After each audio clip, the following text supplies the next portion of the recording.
বিটু শইকীয়া এইটো আপোনাৰ হেৰি আমাৰ পুতুল ৰবি দাস থাকে আপুনি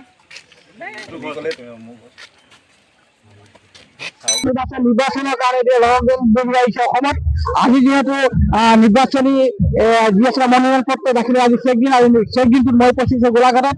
ইতিমধ্যে গোলাঘাটৰ খুমটা সমষ্টি আছে, খুমটা সমষ্টিৰ বিধায়ক মৃণাল শইকীয়াৰ নেতৃত্বত আজি তেখেতে মনোনয়ন পত্ৰ দাখিল কৰিব গোলাঘাট আয়ুক্ত কাৰ্যালয়ত। ইতিমধ্যে প্ৰস্তুতি তুংগত কৰি তুলিছে। প্ৰায় বহু হাজাৰ সমৰ্থক লগত লৈ বিধায়ক মৃণাল শইকীয়াই আজি যিহেতু মনোনয়ন পত্ৰ দাখিল কৰিব। এই মনোনয়ন পত্ৰ দাখিল কৰাৰ আগমুহূৰ্তত মই সতীৰ্থ দেখাব প্ৰায় লোকাৰণ্য হৈ পৰিছে খুমটা সমষ্টিৰ বিভিন্ন এলেকাৰ পৰা সমৰ্থকসকল। ইতিমধ্যে সতীৰ্থ সামগ্ৰী দিশাল দেখা আছে। এনেদৰে বিধায়ক মৃণাল শইকীয়াই আজি যিহেতু গোলাঘাট জিলা আয়ুক্তৰ কাৰ্যালয়ত দিনৰ 11 বজাৰ আগে তেখেতে মনোনয়ন পত্ৰ দাখিল কৰিব। মই বিধায়ক মহোদয়ৰ লগত কিছু কথা পাতিব বিচাৰিম।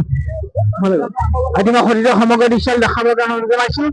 এনেদৰে যিহেতু পুৱাৰ ভাগত যথেষ্ট সমৰ্থক আহিছে। ইতিমধ্যে আমি জানিব পৰা মতে বহু হাজাৰ সমৰ্থক লগত লৈ তেখেতে আজি নিৰ্বাচনী যি আচলতে মনোনয়ন পত্ৰ দাখিল কৰিব। আৰু মই বিধায়ক মহোদয় আছে নাই পোনে পোনে বিধায়ক মহোদয়ৰ কথা পাতিব বিচাৰিম।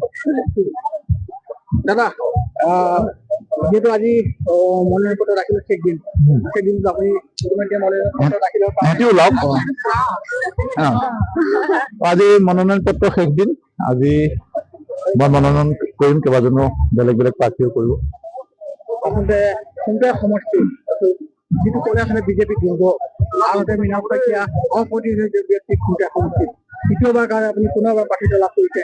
এই মুহূৰ্তত কি জনাব?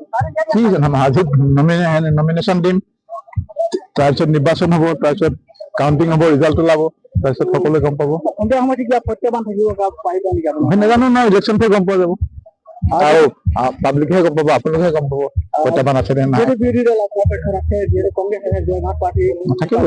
থাকিবই, নহ'লে গণতন্ত্ৰ কি থাকিব, নিৰ্বাচন কি থাকিব। আজিৰ পৰা আচলতে আপুনি নিৰ্বাচনী মনোনয়ন পত্ৰ দাখিল কৰিব। ইয়াৰ পিছত আপুনি ইয়াৰ পিছত স্ক্ৰুটিনি হ'ব, স্ক্ৰুটিনিৰ পাছত ইলেকশ্যন কমিশ্যনে ডিক্লেয়াৰ কৰিব, তাৰপিছত আমাৰ নিৰ্বাচনী প্ৰচাৰটো আৰম্ভ হ'ব। এনেদৰে যদি খুমটা সমষ্টিৰ বিধায়ক মৃণাল শইকীয়া ডাঙৰীয়াই আজি বহু হাজাৰ সমৰ্থক লগত লৈ যিহেতু জিলা উপায়ুক্ত কাৰ্যালয়ত মনোনয়ন পত্ৰ দাখিল কৰিব। মনোনয়ন পত্ৰ দাখিল কৰাৰ আগমুহূৰ্তত আমি বিধায়কৰ লগত কথা পাতিছিলো। তেখেত যথেষ্ট আশাবাদী, যথেষ্ট আচলতে খুমটা সমষ্টিৰ মৃণাল শইকীয়া আচলতে তেখেতে এগৰাকী তৃতীয়বাৰৰ কাৰণে এনেদৰে প্ৰাৰ্থিত্ব লাভ কৰি নিজকে গৌৰৱান্বিত কৰিছে। যিহেতু এইবাৰ তৃতীয়বাৰৰ কাৰণে খুমটা সমষ্টিৰ বিধায়ক মৃণাল শইকীয়া পুনৰবাৰ জয়ী হ'ব বুলি আশা কৰি আছে।